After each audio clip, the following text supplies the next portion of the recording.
E aí, meus amigos, boa tarde. Hoje são sexta-feira, dia 26 de abril, são 2h14, e nós vamos abrir o texto em Mateus 9, verso 32. E depois eu vou falar uma sequência de textos, já vou falar assim de uma forma certinha, para na legenda ficar uma em cima da outra, para facilitar o seu achado depois, tá? O texto diz o seguinte: é a cura de um mudo endemoniado e a blasfêmia dos fariseus, tá?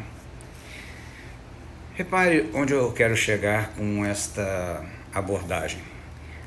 Verso 32: ao retirarem-se eles, foi-lhe trazido um mudo endemoniado, e, expelido o demônio, falou o mudo. E as multidões se admiravam, dizendo: jamais se viu tal coisa em Israel. Mas os fariseus murmuravam, pelo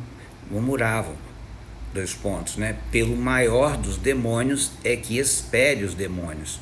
A pergunta é: por que sempre os fariseus atribuíam os milagres de Jesus, que não foram poucos, sempre aos demônios? O próprio Jesus disse: se chamaram, a mim de Beelzebu, imagino vocês. Existe, irmãos, uma maldade interna no coração do homem, por ele ser decaído, que essa maldade só não explode porque o Espírito Santo ainda não permite. É como se nós estivéssemos numa bolha protetora contra os ataques de Satanás. E lendo um texto mais à frente, também bem conhecido dos irmãos, que está em 1 Coríntios, vamos dizer aqui, 1 Coríntios 15,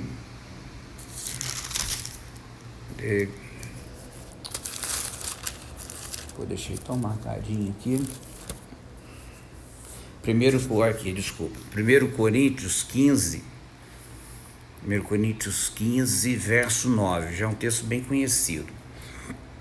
Se a nossa esperança em Cristo se limita apenas a esta vida, somos os mais infelizes de todos os homens.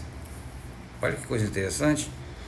Eu já disse que essa palavra infeliz aqui, ela se repete única vez aqui e em Apocalipse 3:17. Tá? Depois você dá uma conferida lá qual é o assunto. Mas por que eu estou citando esses dois textos e por que os fariseus atribuíam os milagres de Jesus nunca a Deus, no qual eles criam, e sempre ao maioral dos demônios? É justamente por isso, irmãos, porque o ser humano é um ser decaído. E se eles atribuíssem, que estava na cara, que eles estavam vendo que aquilo aí era um milagre que estava acontecendo, e o milagre só pode ter sido de Deus. Se eles atribuíssem como sendo de Deus, eles estavam atribuindo que Jesus pertencia a Deus, e eles não queriam isso.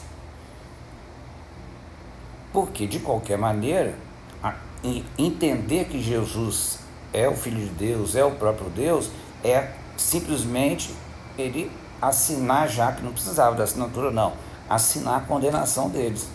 Eles não queriam isso. Quanto mais postergar, melhor.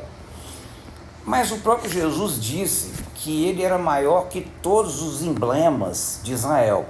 Vou falar direto aqui, para passar na legenda, ficar direto, tá? Vamos lá. Mateus 12:6, Jesus maior que o templo.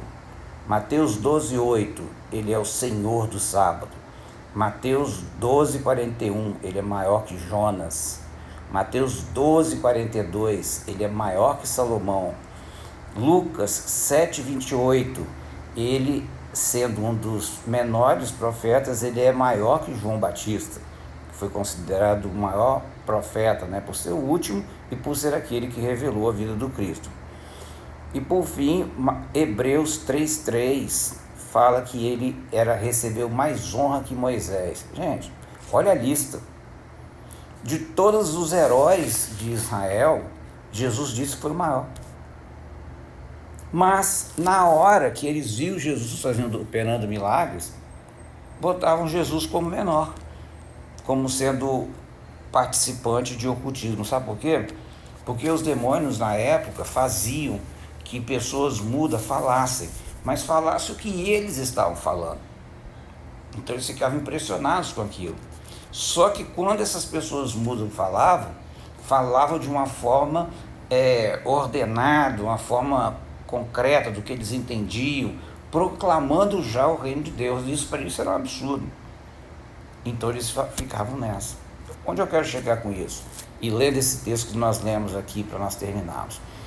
Se a sua esperança em Cristo ela estiver enraizada nessa terra, você é uma das pessoas mais infelizes ou miseráveis dos homens. Fica atento a isso, irmãos. Esses dias eu falei para uma pessoa, uma amiga minha, e eu falei para ela assim, olha, o ser humano não gosta do outro ser humano. Ela falou assim, é possível? Isso é.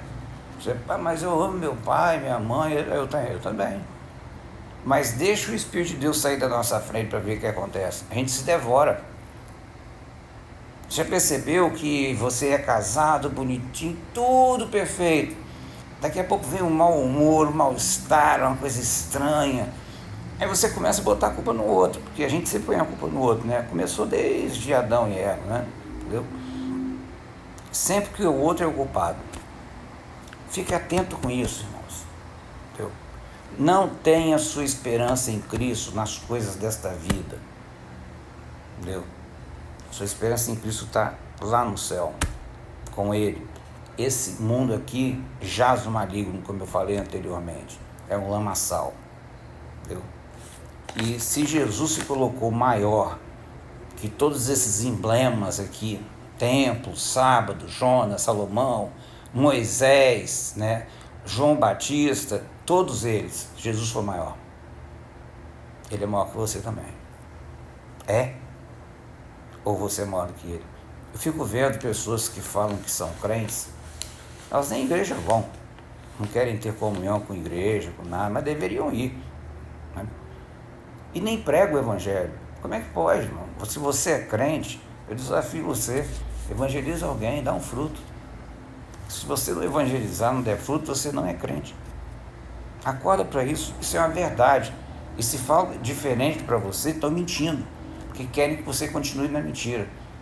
Lá em João 15 deixa bem claro, eu vos escolhi a vós, e escolhi para que vades e deis fruto. Dê fruto, irmãos. Fique atento. Nós não somos pessoas boas, não. Nenhum de nós. Todos nós somos maus. Graças a Deus que tem o Espírito Santo que segura a onda do mal para nos tomar totalmente. Porque senão nós estaríamos perdidos. Tenha uma boa tarde. Pense nisso. Em nome de Jesus. Amém.